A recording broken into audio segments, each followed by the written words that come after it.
And another man who's here, and I thought the movie was great. Dennis Quaid is here with his brother, Randy Quaid.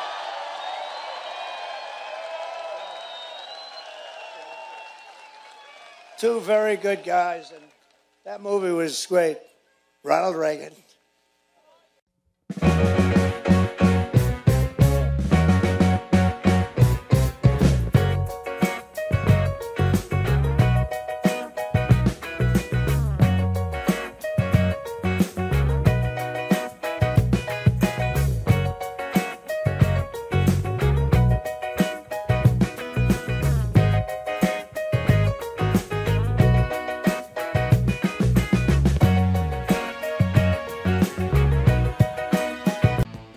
Everybody, God bless you. God bless America. I'm here today to tell you that it's time to pick a side. Are we going to be a nation that stands for the Constitution or for TikTok? Are we going to be a nation of law and order or wide open borders? Which is it? Because it's time to pick a side. You know, I'm an actor, and I just had this movie come out. It was famous last name Reagan.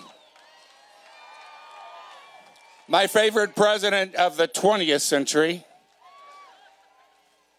And it's amazing how the issues of the 1980 election are very similar to what they are today.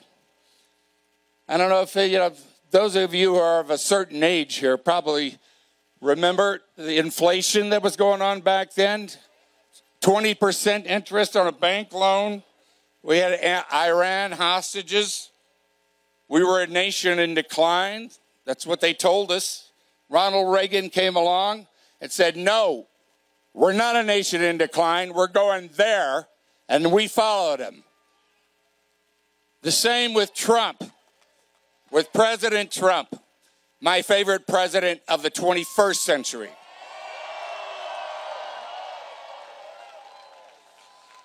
So, you know, I voted for Reagan, went into the voting booth, and I was glad to do it. It was my second time voting.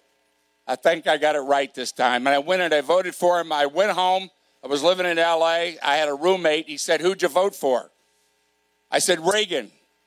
He said, you were kicked out of the hippies. So I turned in my card right then and there. But, you know, I'm going to ask you a question that Reagan asked America back then. And I think it's the question that got him elected. Are you better off than you were 4 years ago? 4 years ago, under President Trump, we had energy. We were an energy-independent nation. We had cheap gas. We were actually exporting oil to our allies and our friends. Today, Putin is making money hand over fist, selling oil that he uses to pay for his Soviet-style comeback war that he has with Ukraine. And while we're shutting down our pipelines over here and capping our wells and begging Saudi Arabia and Venezuela to will you please sell us some oil? We're kind of short right now. Today, and what about inflation? What about it? You know, when Trump, when he left office, inflation was under 2%. That's like nothing. It was free money almost. Today, all you got to do is go to the grocery store, go to the gas station, go to the department store. There's evidence enough right there that we know that that fairy tale called Harris-Bidenomics just doesn't work. 4 years ago, peace in the world was not just some kind of fairy tale either. Peace in the Middle East, Trump actually was right on the verge of accomplishing the Abraham Accords that would have recognized Israel by Saudi Arabia and other Middle East nations and would have had us on the road to peace that we have been so trying to get to since the biblical times of Ishmael and Isaac. And then there was Afghanistan. Trump had negotiated, I'll say negotiated, we were withdrawing with honor and order. We'd been there for 20-something years. It was time to get out. And we were getting out with honor. Trump even let the head of the Taliban know with a photo of his house that America was willing to make a house call if one soldier was killed or shot at during that time, and they lived up to that deal. I guess he didn't like house calls. Iran was bankrupt. They weren't able to give weapons to Hamas and Hezbollah. And look at where we are today. We basically funded that war. 4 years ago, we had a secure border. We were on our way to even doing more and having a wall. That's what a nation is. It has a wall. Every other nation on earth has got one. But I guess it's like voter ID. You don't need it in this country for some reason.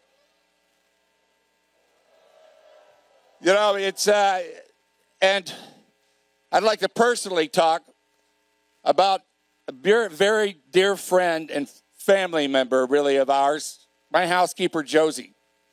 She was here illegally for over a decade, using her sister's identification, working for us.